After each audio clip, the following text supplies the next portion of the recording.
जैसे कि खेतों में कुछ लोगों से मेरी बात होती है जो कि जैसे वो होते हैं ना, खेती करते हैं, उन लोगों से मेरी बात हुई तो उन्होंने उनसे कहा, मैडम हम तो अपने खाने के लिए एक टुकड़ा जमीन का रख लेते हैं, उसमें सिर्फ अपना ही उगाते हैं और अपना ही खाते हैं। इतने लोगों को सुनाई दिया ये बात। अभी कौन मुझसे बात करना चाहेगा जिससे कि मैं बात कर सकूं? कोई ऐसा व्यक्ति है जो खेती की हो, जिसने या खेती करते हुए देखा हो, ऐसा कोई व्यक्ति है? ऐसा कोई व्यक्ति है हमारे बीच में जिस किसान जिसने कभी खेती की हो या खेती करते हुए देखा है? सुहाना मल्हान जी। अच्छा, आनंद पांडे सर भी है। ओके, सीमा मैडम भी है। चलिए, तो सुहाना मैडम ने सबसे पहले हैंड रेज किया है। जी सुहाना मैम, जरा बताइए कि गुड आपने मॉर्निंग खेती मैम। की है या खेती करते हुए देखा है? मेरे पापा करते हैं मैम खेती। हम्म। किस जगह पे आपकी खेती? मेरे मायके में मैम, अच्छा, गांव में। मायके में है। अच्छा, हाँ गांव में जी। है। तो सुहाना मैम, क्या उस जगह पे जो खेती की जाती है तो आप केमिकल का उपयोग नहीं करते हो? नहीं मैम, करते हैं, यूरिया वगैरह डालते हैं। यूरिया डालते हो, पेस्टिसाइड डालते हो कीड़े मकोड़ों को मारने के लिए? हाँ जी मैम, वो स्प्रे भी करते हैं। उस पे भी करते हैं। तो वो केमिकल जो, या अपने खाने के लिए आप भी वही सब खाते हो जो सब दूसरों को खिलाते हो?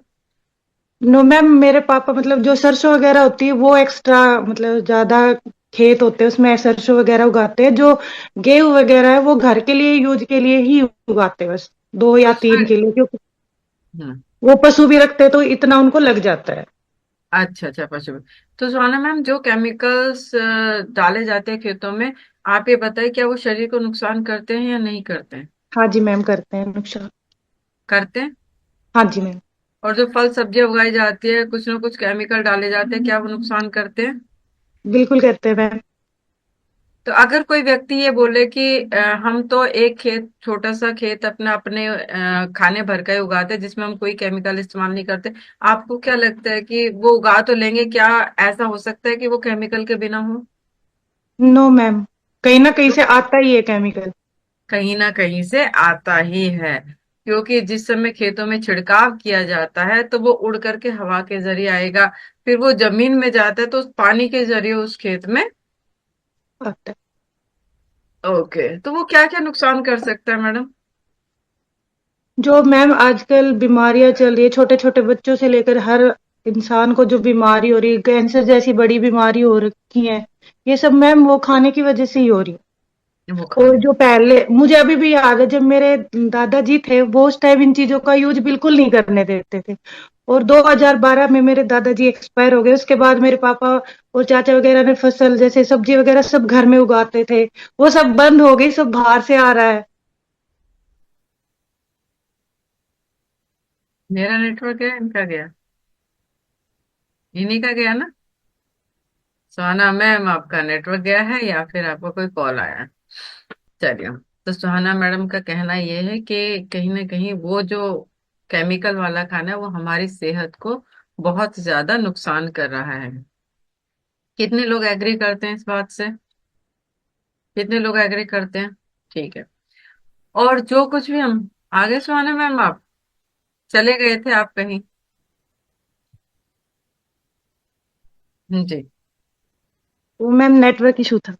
अच्छा अच्छा। तो उस समय पर जब आपके दादाजी थे तो उस समय पर आप इस्तेमाल नहीं करते थे आपके यहाँ पर खेतों में?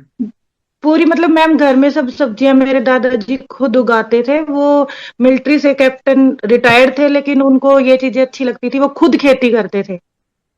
और जब मेरे वो चले गए तो पापा अपने थे गए, उसमें सबने यूज किया, और वो अब पहले से चेंज है मैम। मैं जब भी जाती हूँ मुझे चेंज लगता है। चलिए, थैंक यू मैम। जी हरिपाल सर। नमस्कार मैडम, नमस्कार सभी को। नमस्कार सर जी। तो मैडम, हम लोगों ने तो गांव में भी खेती की हुई है। और बात बता रहा हूँ आपको मैं 85 और 90s की। तो तब तो सिर्फ और सिर्फ गाय का गोबर, या क्या होता था कि जैसे हम लोग के पास ज्यादा जानवर होते थे तो हम उस सब जानवरों को लेके खेत में चले जाते थे। और 2-3 दिन जानवर को खेत में ही रखते थे, गोट बोलते थे हमारे गढ़वाली भाषा में उसको। तो सारे जानवर को रात और दिन उधर ही रखते थे हम लोग। तो इस टाइप से हम लोग गाय के गोबर का ही यूज किया करते थे उस टाइम पे। तो उस टाइम पे इतनी बीमारियां नहीं सुनी होती थी हमने जितना कि आज हम सुन रहे हैं। अब धीरे धीरे वो जानवरों की प्रथा लोगों ने बंद कर दी, क्योंकि अब इतना लोगों के पास टाइम भी नहीं है। और अब उसके बाद लोगों ने यूरिया खाद का जबरदस्त यूज करना स्टार्ट कर दिया है। एक तो लोगों को नॉलेज नहीं है, हमको भी अभी तक नॉलेज नहीं थी यहाँ आने से पहले। हमको भी लगता था खाद है भाई बड़ी अच्छा होता है, इससे फसल और लहलहाती की फसल है। तो नहीं पता था कि ये हमारे शरीर को कितना इफेक्ट करता है। तो यहाँ आने के बाद मैडम पता चला है कि भाई क्या क्या हमारे शरीर को कैसे कैसे इफेक्ट करता है। आज भी हम लोग इधर हमारा कॉर्बेट नेशनल पार्क के पास खेती है, वहां भी हम लोग खेती करते हैं, मगर वो जो सब ठेके में दिया हुआ है, जो ठेकेदार होते हैं बड़े बड़े उनको दिया हुआ है, वो अपने हिसाब से करते हैं। डे फर्स्ट से जिस दिन वो धान का पौधा लगाते हैं या गेहूं अपना करते हैं, वो उस दिन से उसमें खाद और पेस्टिसाइड डालना स्टार्ट कर देते हैं ताकि ज्यादा पैदावार हो। और उसी से आज की डेट में आप देखें तो इतनी बीमारियां हो रही है। हॉस्पिटल एकदम फुल है, चाहे आप छोटे कस्बे में चले जाए या बड़े शहर में चले जाइए, हॉस्पिटल फुल है। कोई समझने को तैयार नहीं है कि बीमारियां क्यों बढ़ रही हैं। मैं तो लोगों को समझाता भी हूँ कि भाई मैं खुद किसान हूँ और ऐसे ऐसे होता है, लेकिन लोग कहते हैं ये तो उम्र के साथ होता रहता है। मगर कोई बात नहीं, जो समझ गया वो अच्छी बात है, जो नहीं समझा वो ठीक है मैडम। सही बात है। थैंक यू सर, कोशिश करता थैंक हूँ यू। समझाने की। Thank you thank you. Sir. जी सुजाता मैम। हाँ, good morning ma'am. Good morning सभी को। मेरे मेरे मायके में भी खेती बहुत है, वहाँ खेती होती है। और पहले तो आपका जैसे 4-5 जोड़ी बैल रहता था, भैंस है, गाय है। पूरा बड़ा गड्ढा खोद करके उसमें 6 महीना वो लोग का गोबर उसमें रखा जाता था। 6-6 महीना में वो गोबर टायर से या टेलर से लेकर के खेतों में जाती थी। सुजाता मैम, वो चीजें ठीक है, लेकिन जो आज के समय में खेती हो रही है उसमें आपको लगता है कि जो पोषक तत्व पहले के भोजन में हुआ करते थे आज के भोजन में है? वही मैं बता रही हूँ। तो पहले ये सब से खेती होती थी, अब तो आपका यूरिया, पोटास, डीएपी ये सब दे करके वो खेती होती होती है। ये सब अब कुछ नहीं है। बिल्कुल सही कहा आपने, पहले जैसा कुछ भी नहीं है। Thank you ma'am, thank you so much. तो आप लोगों को समझना, जब पहले जैसा कुछ भी नहीं है भोजन में, तो यानी कि हमारे भोजन में पोषक तत्वों का अभाव हो चुका है। तो जब पोषक तत्वों का अभाव हो चुका है और हमारे शरीर की रिक्वायरमेंट क्या है, वो पोषक तत्व है। हम लोग ये कहते हैं ना कि इसकी आवश्यकता क्या है, इसलिए आवश्यकता है हमारे शरीर को चलाने के लिए पोषक तत्वों की आवश्यकता है, क्योंकि हमारा शरीर केमिकल से बना हुआ नहीं है। कितने लोगों को लगता है कि हमारा शरीर केमिकल से बना हुआ है? लगता है? लगता है तो ऐसे करेंगे, नहीं लगता है तो ऐसे करेंगे।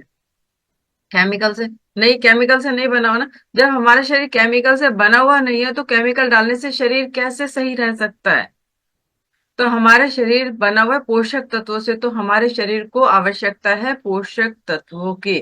तो आज हम जोन से पोषक तत्व के बारे में बात करने वाले हैं, उसके बारे में मैं आप लोगों को दिखा देना चाहती हूँ कि आज हम जो बात करने वाले हैं, वो बात करने वाले हैं, एक सेकंड जरा रुक जाइए। सेकंड, एक सेकंड, एक सेकंड, एक सेकंड, एक सेकंड। वो जो बात करने वाले हैं, वो कौन से पोषक तत्व के बारे में बात करने, वो जरा समझना बहुत जरूरी है। एक सेकंड।